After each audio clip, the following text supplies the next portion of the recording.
उत्तर प्रदेश के गोंडा में चंडीगढ़ डिब्रूगढ़ एक्सप्रेस 15/9/04 के पटरी से उतरने यानी डीरेल होने की घटना में मरने वालों की संख्या 4 हो गई है, जबकि घायलों की संख्या बढ़कर 31 हो गई है।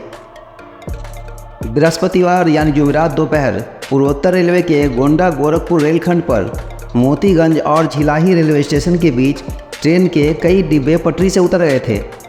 गोंडा की जिलाधिकारी नेहा शर्मा ने कहा, अब तक 4 यात्रियों की मौत हो गई है और 31 लोग घायल हैं। घायलों में से 6 लोगों की हालत गंभीर है। घायलों को अलग अलग अस्पतालों में भर्ती कराया गया है। क्षतिग्रस्त कोचों को हटाने का काम तेज़ी से चल रहा है।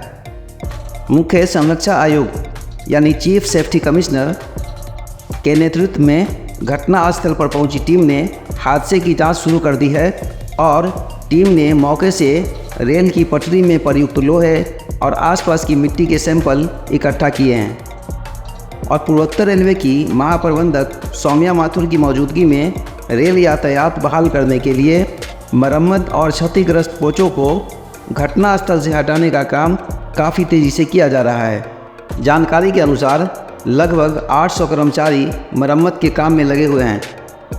उम्मीद है कि आज देर शाम तक रेल सेवाएं बहाल कर दी जाएंगी।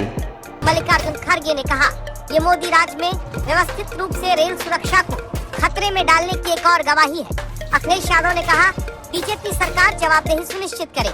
संजय सिंह ने कहा, कमजोर पटरियों पर हाई स्पीड ट्रेन चलाने की वाहवाही लूटने में ये हादसे हो रहे।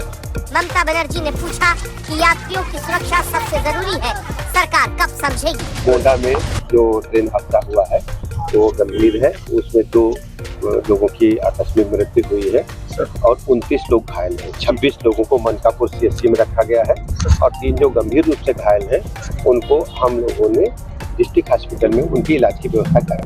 ट्रेन हादसे हो रहे हैं, लोगों की जानें जा रही हैं और कोई मेंटेनेंस का कोई व्यवस्था नहीं कर पा रहे हैं। तत्काल इस पे जो लोग जहाँ भी दोषी हैं, और सबसे पहले तो मैं ही कहूँगा कि सबसे बड़ा अगर कोई दोषी है तो रेल मंत्री है।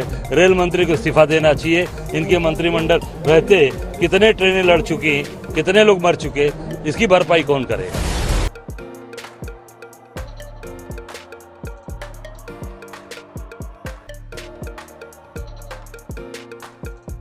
अभी वजह के बारे में कहना थोड़ा सा प्रीमेच्योर है, वो इंक्वायरी के बाद। कितने लोको पायलट से ये भी कहा गया कि कोई धमाके जैसी आवाज आई थी एक्सीडेंट से पहले। ये हमारे जो लोको पायलट हैं उन्होंने बोला है उन्हें कुछ जोर की आवाज़ सुनाई दी। बाकी वो क्या आवाज़ थी और क्या है वो इंक्वायरी में सब। साइड पे ऐसा कुछ आप लोग को दिखा ना? अभी वही रीडिंग्स और मेजरमेंट सब वो लिया जा रहा है जो हमारा साइट रिकॉर्ड है। आपने मैसेज डाला है कि बाकी की आवाज़ सुनी गई, उसमें क्या पूरा मामला?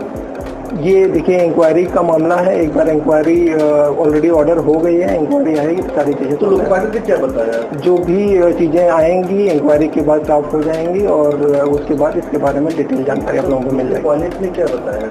मतलब मैसेज आया कि मतलब आगे की बात की जा रही है। जैसा मैंने आपको कहा कि ये इंक्वायरी का विषय है और इंक्वायरी ऑलरेडी ऑर्डर कर दी गई है। इंक्वायरी कमेटी जो रिपोर्ट देगी उसके आधार पर पता चलेगा कि क्या होगा।